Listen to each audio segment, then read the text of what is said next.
भारतीय राजनीति में एक बड़ा बदलाव सामने आता दिख रहा है। खबरें तेज हैं कि राजनाथ सिंह एक बार फिर भारतीय जनता पार्टी के राष्ट्रीय अध्यक्ष बनने जा रहे हैं। अगर ऐसा होता है तो यह घटनाक्रम 2014 की यादों को ताजा कर देगा। वह समय जब राजनाथ सिंह पार्टी अध्यक्ष थे और उन्होंने नरेंद्र मोदी को प्रधानमंत्री पद के लिए नामित कर सभी को चौंका दिया था। लेकिन इस बार कहानी और भी दिलचस्प है। सवाल उठ रहे हैं क्या इस बार आरएसएस प्रमुख मोहन भागवत का दांव राजनाथ के पक्ष में चलेगा, और अगर राजनाथ सिंह बीजेपी अध्यक्ष बने तो क्या इससे पार्टी के भीतर सत्ता संतुलन में भूकंप आ सकता है। आइए इस पूरे घटनाक्रम को विस्तार से समझते हैं। भाग 1, 2014 की कहानी, जब राजनाथ सिंह ने मोदी को पीएम बनाया। 2014 के लोकसभा चुनाव से पहले बीजेपी के भीतर नेतृत्व को लेकर बड़ा विवाद खड़ा हुआ था। राजनाथ सिंह की रणनीति। 2013 में जब राजनाथ सिंह बीजेपी अध्यक्ष बने तब पार्टी के भीतर पीएम पद के लिए कई नाम सामने आ रहे थे। लालकृष्ण आडवाणी, मुरली मनोहर जोशी और सुषमा स्वराज जैसे वरिष्ठ नेता नरेंद्र मोदी का विरोध कर रहे थे। इसी दौरान राजनाथ सिंह ने चौंकाने वाला फैसला लिया और नरेंद्र मोदी को प्रधानमंत्री पद का उम्मीदवार घोषित कर दिया। अरुण जेटली का बड़ा रोल। मोदी के नाम पर सहमति बनाने के पीछे अरुण जेटली का बड़ा हाथ था। अरुण जेटली ने पार्टी के भीतर मोदी का समर्थन करते हुए राजनाथ सिंह पर दबाव डाला कि वह मोदी को आगे बढ़ाएं। संघ का समर्थन।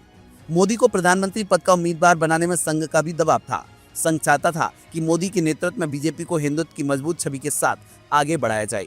नतीजा, नरेंद्र मोदी को आगे बढ़ाने का फैसला बीजेपी के लिए मास्टर स्ट्रोक साबित हुआ और 2014 के चुनाव में पार्टी ने ऐतिहासिक जीत दर्ज की। भाग 2, 2024 के बाद की स्थिति, राजनाथ सिंह का पुनः उदय। 2024 के लोकसभा चुनाव के बाद बीजेपी के भीतर असंतोष बढ़ रहा है। 2024 के लोकसभा चुनाव में बीजेपी को उत्तर प्रदेश में करारा झटका लगा। बीजेपी को मिली हार का ठीकरा योगी आदित्यनाथ पर फोड़ा गया। मोदी शाह गुट का मानना था कि योगी की लोकप्रियता के बावजूद बीजेपी उत्तर प्रदेश में कमजोर साबित हुई। अब खबरें हैं कि आरएसएस प्रमुख मोहन भागवत चाहते हैं कि 2025 में मोदी के 75 वर्ष की आयु पूरी होने के बाद एक नया नेतृत्व तैयार हो। इसी क्रम में आरएसएस के भीतर राजनाथ सिंह के नाम पर सहमति बन रही है। राजनाथ सिंह को दोबारा अध्यक्ष बनाने की वजह। राजनाथ सिंह को दोबारा अध्यक्ष बनाने का मतलब होगा कि पार्टी का संतुलन फिर से संघ के पक्ष में झुक जाएगा। बीजेपी के भीतर कई वरिष्ठ नेता भी राजनाथ सिंह के अनुभव को देखते हुए उन्हें अध्यक्ष बनाने का समर्थन कर रहे हैं। भाग 3, राजनाथ सिंह की वापसी। अमित शाह और योगी आदित्यनाथ के लिए चुनौती। अगर राजनाथ सिंह बीजेपी अध्यक्ष बनते हैं तो इससे बीजेपी के भीतर बड़ा सत्ता संघर्ष खड़ा हो सकता है। अमित शाह के लिए बड़ा झटका। अमित शाह कभी भी राजनाथ सिंह के नेतृत्व में काम करने को तैयार नहीं होंगे। 2014 में जब राजनाथ सिंह ने मोदी को पीएम बनाने का फैसला लिया था तब अमित शाह ने इसे स्वीकार किया था। लेकिन अब स्थिति अलग है। अमित शाह केंद्र में मजबूत पकड़ बना चुके हैं और उनका प्रभाव काफी बढ़ चुका है। योगी आदित्यनाथ के लिए बड़ा सवाल। अगर राजनाथ सिंह बीजेपी अध्यक्ष बनते हैं तो सवाल उठेगा कि योगी आदित्यनाथ का भविष्य क्या होगा। कुछ रिपोर्ट्स के मुताबिक योगी आदित्यनाथ को रक्षा मंत्री बनाए जाने की चर्चा है। लेकिन सवाल यह है कि अगर योगी आदित्यनाथ उत्तर प्रदेश में अपराध पर काबू नहीं पा सके तो क्या वे पूरे देश की रक्षा व्यवस्था संभाल पाएंगे। भाग 4, प्रधानमंत्री पद को लेकर बढ़ता विवाद। अगर नरेंद्र मोदी 2025 में 75 वर्ष की आयु पूरी होने के बाद पद नहीं छोड़ते तो बीजेपी के भीतर बड़ा विवाद खड़ा हो सकता है। 75 वर्ष का नियम। बीजेपी ने अनौपचारिक रूप से यह नियम बना रखा है कि 75 वर्ष की आयु पार करने के बाद कोई भी नेता पद पर नहीं रहेगा। अगर मोदी इस नियम को तोड़ते हैं और प्रधानमंत्री पद पर बने रहते हैं तो यह बीजेपी के लिए बड़ा विवाद बन सकता है। प्रधानमंत्री पद के लिए संभावित चेहरे। अगर मोदी पद छोड़ते हैं तो पीएम पद के लिए 2 प्रमुख चेहरे सामने आएंगे। योगी आदित्यनाथ, हिंदुत्व का सबसे मजबूत चेहरा। अमित शाह, मोदी के सबसे करीबी और मजबूत रणनीतिकार। भाग 5, राजनाथ सिंह का सफर, अपमान के बाद वापसी। राजनाथ सिंह को पिछले 10 वर्षों में कई बार अपमान का सामना करना पड़ा है। 2014 के बाद से राजनाथ सिंह को केवल औपचारिक भूमिका निभाने तक सीमित रखा गया। गृह मंत्री रहते हुए कई महत्वपूर्ण फैसलों में उन्हें दंडनीय कर दिया गया। रक्षा मंत्री बनने के बाद भी राजनाथ सिंह को प्रमुख मुद्दों में सीमित भूमिका दी गई। अब अगर राजनाथ सिंह बीजेपी अध्यक्ष बनते हैं तो यह उनके लिए राजनीतिक पुनरुत्थान का बड़ा मौका होगा। भाग 6, आगे का रास्ता, कौन होगा विजेता। आने वाले महीनों में 3 बड़े सवालों का जवाब मिलेगा। नंबर 1, क्या राजनाथ सिंह बीजेपी के अगले अध्यक्ष बनेंगे। नंबर 2, अगर योगी आदित्यनाथ रक्षा मंत्री बनते हैं तो उनका प्रदर्शन कैसा रहेगा। नंबर 3, क्या नरेंद्र मोदी 75 वर्ष का नियम तोड़कर प्रधानमंत्री पद पर बने रहेंगे। अगर राजनाथ सिंह अध्यक्ष बने और मोदी पद छोड़ने को तैयार नहीं हुए तो बीजेपी के भीतर बड़ा राजनीतिक संकट पैदा हो सकता है। 2014 में राजनाथ सिंह ने नरेंद्र मोदी को आगे बढ़ाकर भारतीय जनता पार्टी में नया इतिहास लिखा था। अब 2025 में भी वैसी स्थिति बनती हुई दिख रही है। राजनाथ सिंह की संभावित वापसी बीजेपी में सत्ता संतुलन को हिला सकती है। क्या इस बार भी राजनाथ सिंह का दांव सफल होगा या फिर अमित शाह और योगी आदित्यनाथ अपने मोर्चे पर इस राजनीतिक जंग को जीतने में कामयाब होंगे?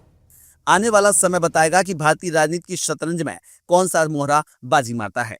कि संस्थाएं साइलोस में कार्य न करें, बल्कि एक दूसरे के साथ कोलैबोरेटिव अप्रोच के साथ वह काम करें। प्रधानमंत्री जी का हमेशा से whole of the government approach यह रहा है, क्योंकि इसी अप्रोच के साथ हम अपने पास उपलब्ध रिसोर्सेज का मैक्सिमम और बेस्ट यूटिलाइजेशन कर पाएंगे। साथियों, मुझे लगता है कि यह अप्रोच सरकार के स्तर से आगे अब संस्थाओं तक भी आनी चाहिए। इस देश में संस्थाओं को इंटीग्रेशन पर ध्यान देना होगा, मिलकर काम करने पर ध्यान देना होगा और हमारी संस्थाओं को विशेषकर साइलोस से बाहर निकलकर सोचना होगा। मैं मानता हूं कि इन साइलोस को तोड़ना इतना मुश्किल भी नहीं है जितना आम तौर पर यह लगता है या फिर कभी कभी दिखता भी है। हमें केवल अपने दृष्टिकोण को व्यापक करने की जरूरत है। What is needed today is to have a broad national outlook.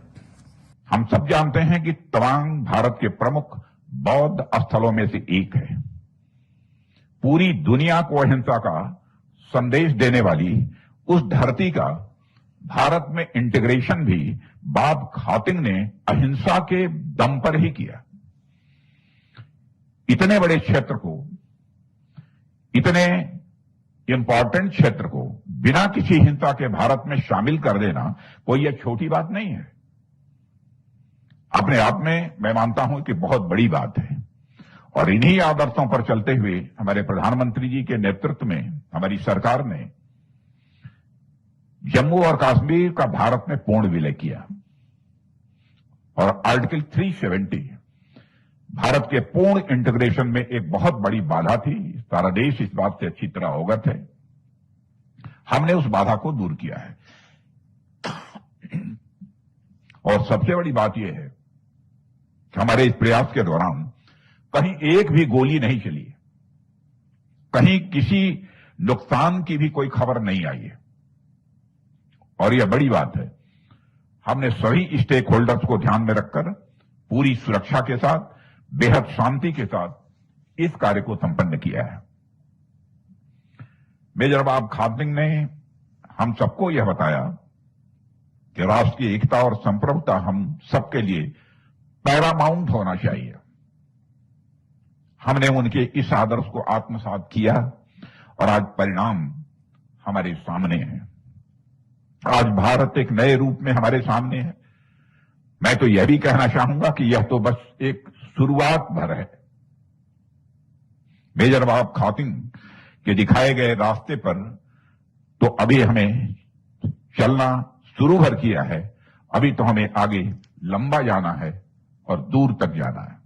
और आप हमसे जुड़े रहने के लिए सब्सक्राइब करें YouTube पर, फॉलो करें Twitter पर और लाइक करें Facebook पर। और ज्यादा जानकारी के लिए आपको टाइप करना होगा सिर्फ न्यूज नशा।